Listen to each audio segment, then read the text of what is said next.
Okay, functions, as promised, I said I would go over this through a video. I'm going to go through all of them. Just a reminder, go ahead and get these down. You can hit pause right now. 1 through 4 need to be done without a calculator. 1 through 5 are progressing.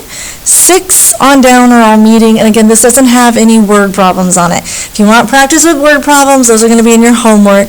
So go ahead and get those in your homework. Let me see if I can zoom in just a little bit. All right, so let's do the first part. So just as a reminder, all of this needs to be done without a calculator. So the first thing we want to do is we want to rewrite that. And when that says rewrite it, it means if I give you a logarithm, I want you to rewrite it as an exponential. If I give you an exponential, I want you to rewrite it as a logarithm. So this says a logarithm, so we're going to rewrite it as an exponential. So we're going to do the first to the third equals the second. So 17 to some unknown power equals the fourth root of 17. So if we're doing something like that, then what we want to do is figure out how do we write the fourth root as an exponential. Well, this is from our last unit. That means we're going to get a fraction because that's my denominator. And then my power, whatever's there, and if there's nothing written, it's a 1. So we're going to get 17 to the 1/4 equals the fourth root of 17. And that's true. This one, so the first to the third equals the second, so 27 to the 1/3 equals something. Well, this says the cubed root of 27 is equal to something, and that would be 3, because 3 to the third power equals 27. Then this one says something to the third power equals 343, and we just have to figure out what to the third power is going to give me that, and if we look up at the wall, we get 7 to the third power equals 343. Okay. So now we have an inverse. An inverse means, so the first step is write it as a y equals, and then we're going to switch the x and the y. And now we solve for y. So we want to get y by itself. So I'm going to add 3 to both sides, and I get x plus 3 is equal to 2y to the 5th. We have to get everything away from this y, so I'm going to divide both sides by 2, and I get x plus 3 divided by 2 equals y to the 5th. And then to undo a power, we take the same root, so the 5th root will undo that, and then I need to do it on this side. So then we did get y by itself.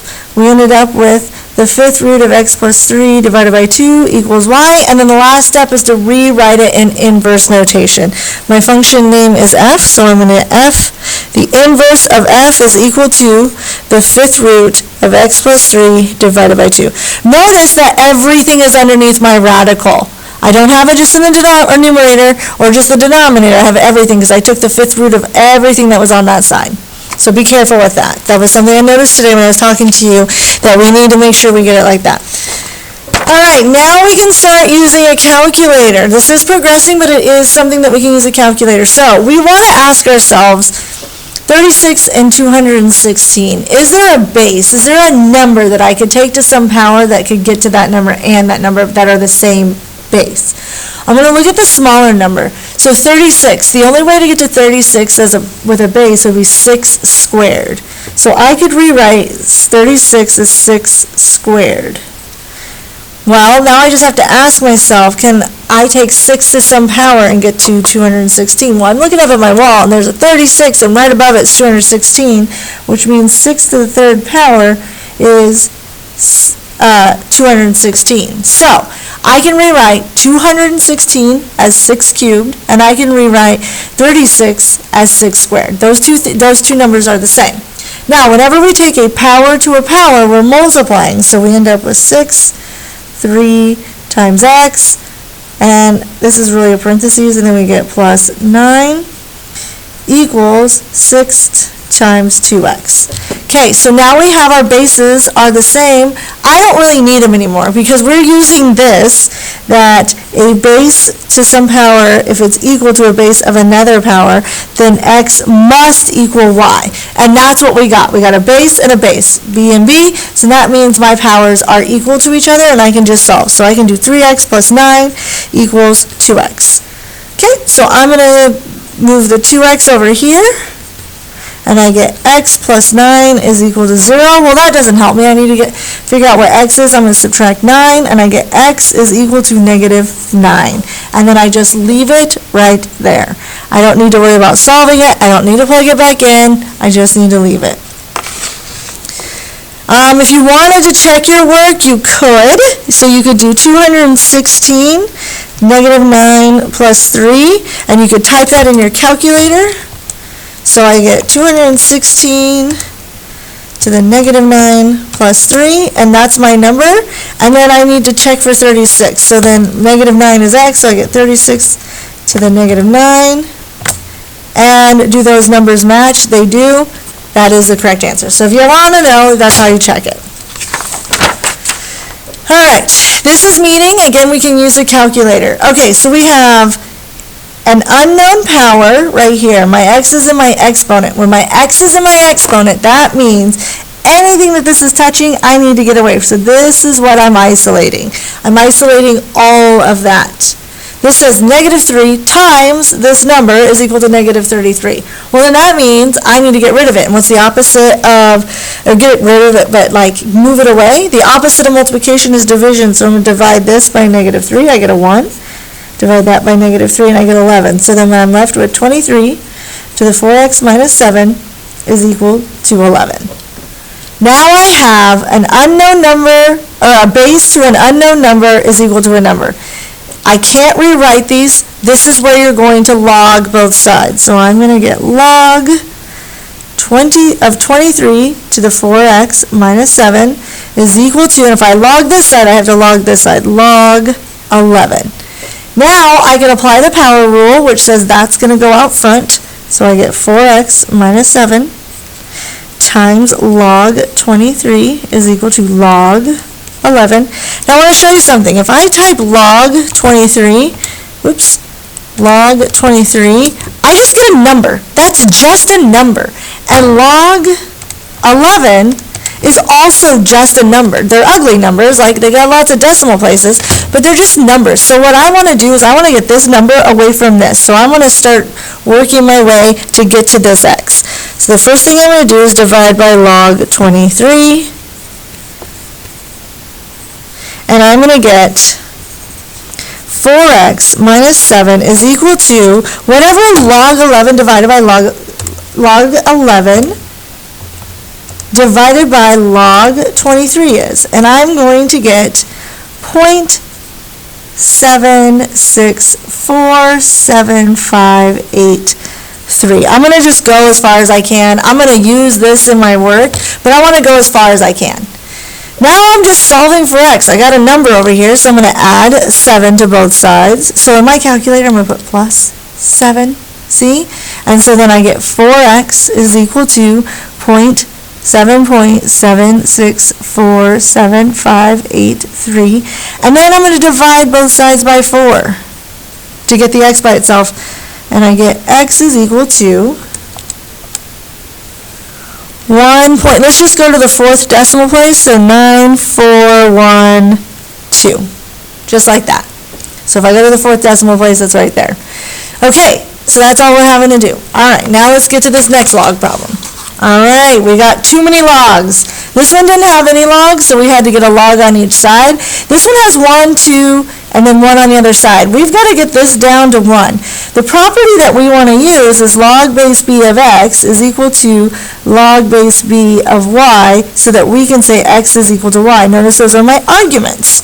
So we want to get it down to that. So how we do that is we're going to use properties. When I have a plus in between two different logs, that means I'm multiplying my arguments. So I'm going to get it down to 1 log. Log base 13 of 3x times x plus 2, and that's going to be equal to log base 13 of 9. Okay, so just like what we did before here, notice that when I got my bases all the way down, and this was the same base, and this was the same base, we were able to drop them. We're going to use that same idea here. I've got a log base 13 and a log base 13. This says if I have a log on this side and a log on this side that are the same, then the arguments are equal to each other. And that's exactly what I've got. So I'm going to drop this, and I can only do that once I've gotten down to 1 log on each side and they're the same. So now we're going to get 3x times x plus 2 is equal to 9. Now we're just left with that, and now we have to solve. We're going to distribute 3x squared plus 6x equals 9. I have an x squared, that means this must equal 0 so I can solve. So I'm going to subtract 9, and I get 3x squared plus 6x minus 9 equals 0. Okay, if you get to this point and you find yourself in doubt, you should factor it out. So the first thing I'm going to do is I can see that there's a 3, 6, and a negative 9. That means I can do a greatest common factor of 3. So I'm going to get 3 times x squared plus 2x minus 3 equals 0, and then I can just do box and diamond here. So I'm going to get 3, and the factors of negative 3 that add up to positive 2 are a positive 3 and negative 1.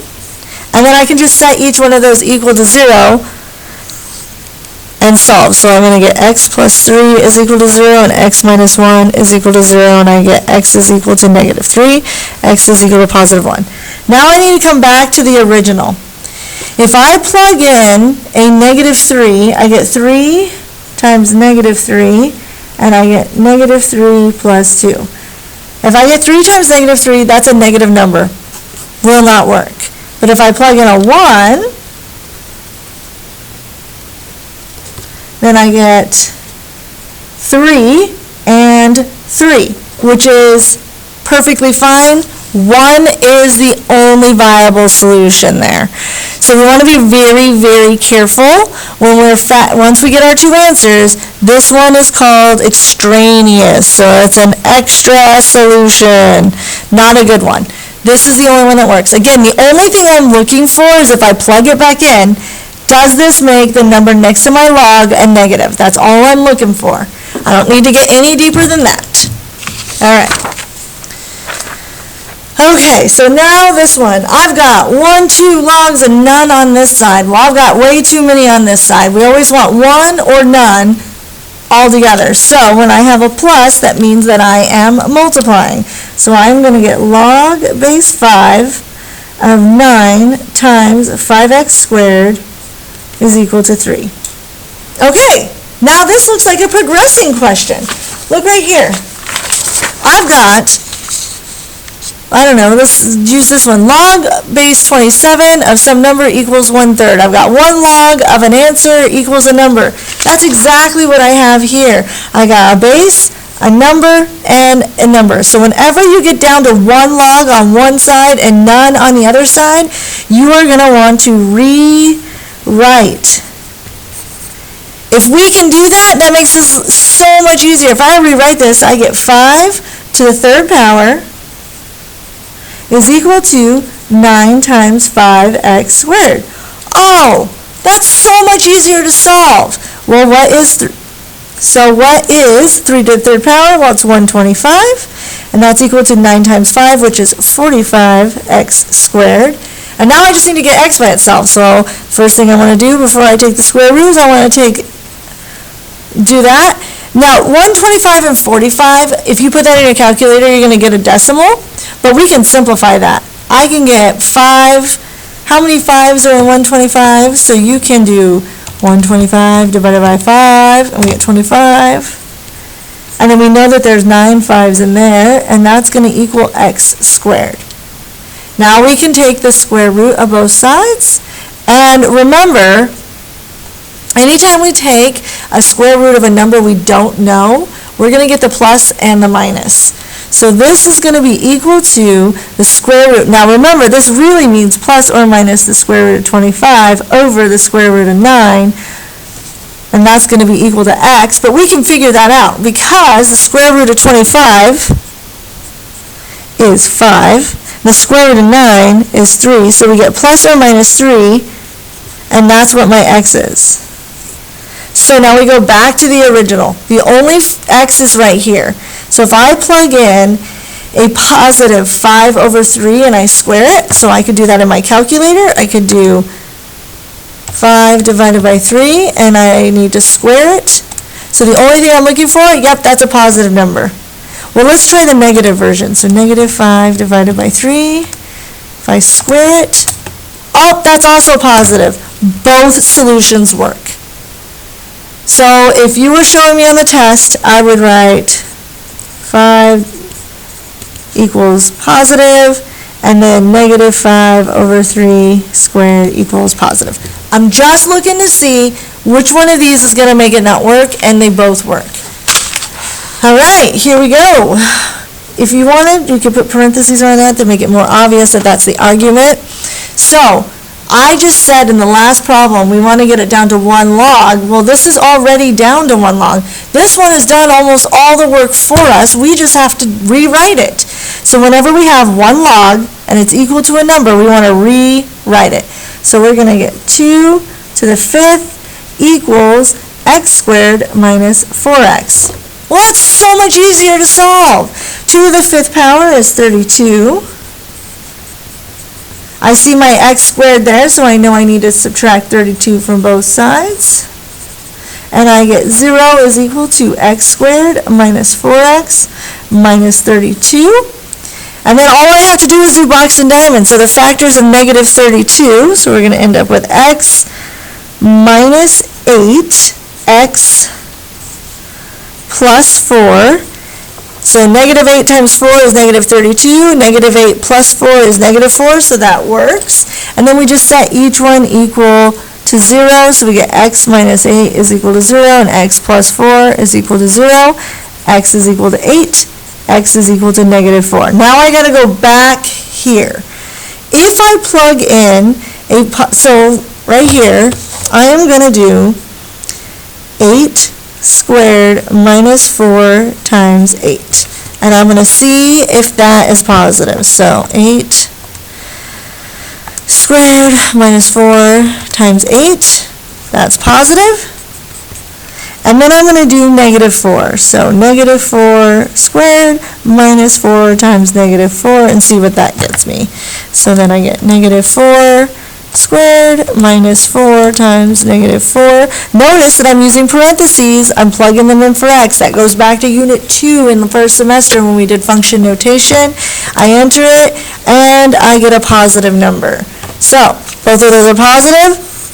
Both of those are solutions. So make sure that's what you're checking for. Again, what we're looking for, if I plug in an x, does it make it negative? All right. Now we want to condense and expand. So this one I know I'm condensing because I have too many logs. This one I know I'm expanding because I only have 1 log. So the first thing we do when we're condensing is we take this and we apply the power rule. So I'm going to get log base 7 of x to the 3/4 plus log base 7 of y squared. And I'm going to go ahead and take the negative there and just turn this all into multiplication. So log base 7 of w, negative 1/3, plus log base 7 of z to the negative 1/8.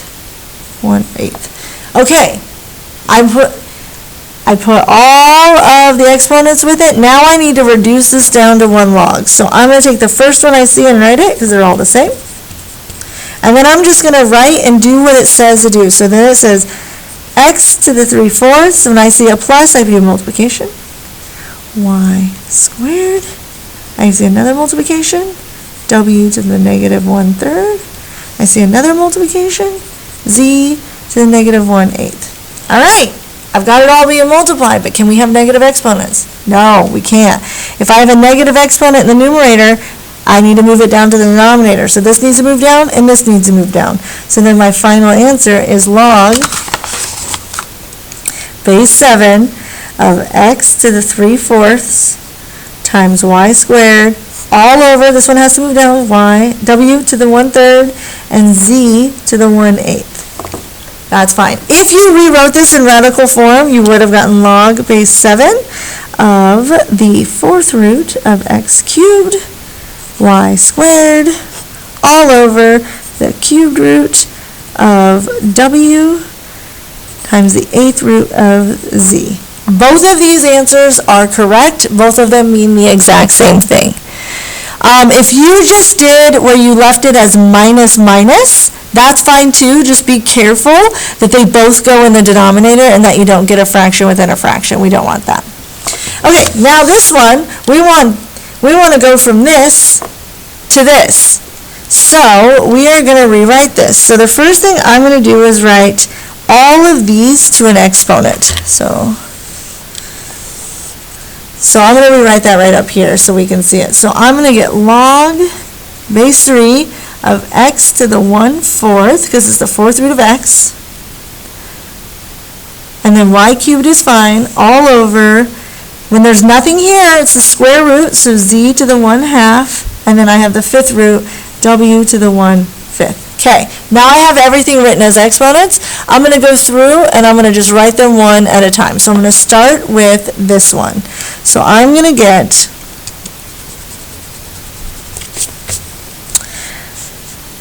log base 3. To write that one, I'm going to get x to the 1/4. I'm multiplying, so I'm going to write plus. Now I have to write log base 3 again, y cubed. Now I have division, so I'm going to write minus, and I'm going to do log base 3 of z to the 1/2. Now, I can either write plus, because I'm multiplying, but it's just easier. Notice that this said minus, minus, and they were both in the denominator. I'm just going to put a minus and do w, oops, I forgot my log, sorry, minus log base 3 of w to the 1/5. But I'm not done. I've got to apply the power rule, and the power rule says that all of these are going to go out front. So that I get, my final answer is 1/4 log base 3 of x plus 3 log base 3 of y minus 1/2 log base 3 of z minus log, oops, I forgot my 1/5 log base 3 of w.